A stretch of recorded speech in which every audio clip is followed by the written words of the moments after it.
मणिपुर की लान असिना मरम ओइरगा तोंगा मफमदगी लांजेनरकलगा थांगा असेंबली कंस्टिट्युएंसी की मनुंग चना लेरिबा आईटीपी सिंगिदमक प्रीफैब्रिकेटेड हाउस सिंग साबियु हाइना थांगा असेंबली कंस्टिट्युएंसी के एमएलए टी रोबिंद्रोना गवर्नर अजय कुमार भलादा तक्सिनख्रे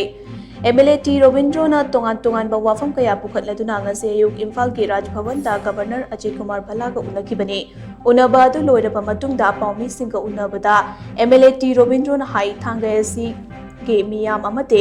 एसी दा चंगजफम लौदुना लेरिबा आईडीपी सिंगना थेंगनरिबा खुदोंग चादबा कया की मतंगदा गवर्नर का वारी सानरे मोरांग खुनौदा लेरिबा संगाई इथनिक पार्क असी साबा मतमदा मफम अदुगी संजाबुंग अमा एग्जिबिशन ग्राउंड ओइना लौसिनखे अदुगा पार्किंग ओइना लम एकर 3 रोमसु लौसिनखे लम सिंग असिगी महुत्ता तोंगान मफमदा लम पीगनी हाइना ममांगी लेंगाकना थाजबा पिरंबनी अदु मोइनमक थबक तोंथोखिदे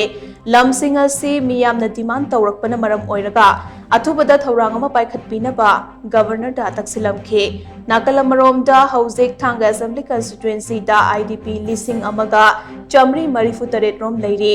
मियोय सिंग असि लेकाइगी मंडप कम्युनिटी हॉल अमदे स्कूल न चिंगबा मफम सिंग दा चंगजफम लौदुना लेरिबने मखोइगिदमक प्रीफैब्रिकेटेड हाउस सिंग साबिनबा ममांगी लेंगाकता तकनखे लाइबाक थीबदी मदुदसु थबकता ओंथोकपा ngamkhide आईडीपी सिंग असिना हौजिक थेंगनरिबा खुदोंग चादबा सिंग असिगी येंगलगा मखोइगिदमक अथुबदा प्रीफैब्रिकेटेड हाउस सिंग साबियु हाइना गवर्नर तक्सिलमले मसिगा इरोइनना थांगा एसीदा नेशनलाइज बैंक अमगी ब्रांच थंबिनबा अमदे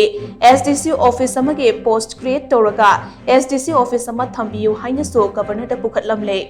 गवर्नर अजय कुमार भलाना सोंगम मतेंग खुदिंगमक पांगनी हाइबगी थाजबा पिरकले हाइनसो महाकना मखाताना फोंदोखे IDPPC इंटरनेट डिस्प्लेस पर्सन से यान हानबदि 2007 मुक लेरमे 2007 मुक लेरमबसी खरा अमदि खतंग इरांग जनेन त तोबदि के माय रिलेटिव्स ता मय खरा हनगरे अदो हौजिक आइगी थांग के लेसी 1487 अकोगी IDPPs लेयब हाइबा 1487 IDPPs सिंगसी अकोइ लकाई के मंतोपता कम्युनिटी हॉल दा स्कूल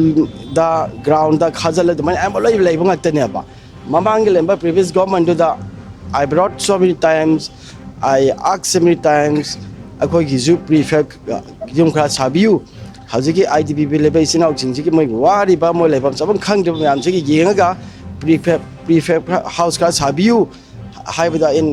many times I